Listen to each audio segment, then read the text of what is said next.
Welcome back this week. I'm getting the blog out a little bit earlier in the week, so I'm getting back on track here. And I wanted to spend a little more time this week talking about how to sustain your conviction for living out your true purpose in the face of negativity and criticism and ridicule, which will come up as you start expressing your light. One of the challenges is that as you shine your light, you challenge others to shine their own light, and sometimes people feel a little intimidated about that. So you may get a little pushback, you may get a little negativity, and last week I said there are two things that can help you deal with that.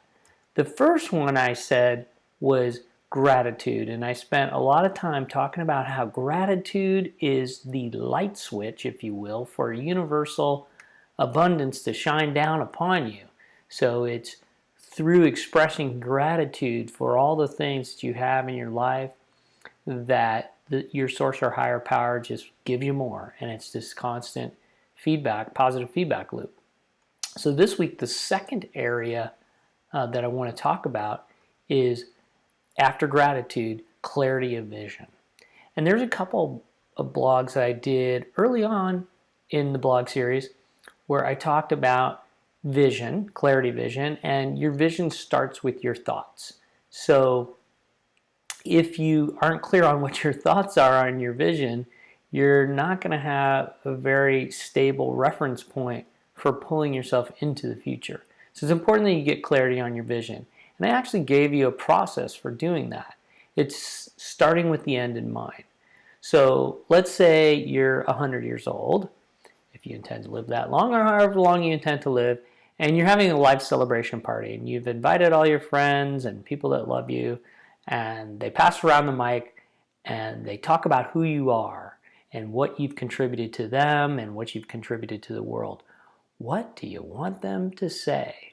So put some energy and some time this week into thinking about that. If you had people talking about you and giving you a life celebration party, what would they say? And here's the important part, is that you write it down. Because if you don't write this stuff down, it's not really real. And when you write it down, now it can be this vision that you can hold out as a guiding light for you, not only for other people, but for you in your life. It's something, it's a reference point that you can come back to remember why you're doing this. And I would encourage you to not only write it down, but put it next to your bed and read it before you go to bed. Put it in your bathroom and read it while you're getting ready in the morning. Put it next to your desk or wherever your place of work and read it. Put it on your iPhone and pull it up when you're waiting in line somewhere.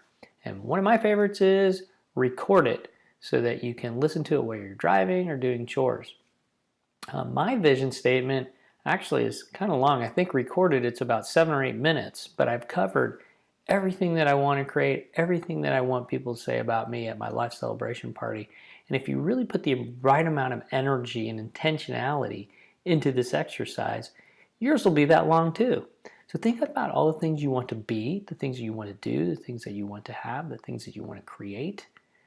And in other posts throughout the year, I've talked about vision categories, dealing with your beingness and your relationships and your vocation, your avocation, your lifestyle, your contribution, what's your relationship to time and money, all those kinds of things.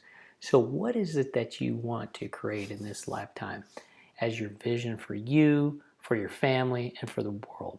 Write it down, record it, listen to it, hold it out as that guiding light that gives you some stability in the face of criticism and ridicule so that you can maintain your conviction for your true purpose. Try that out. Leave me a comment. Let me know how it goes, and we'll talk to you next week.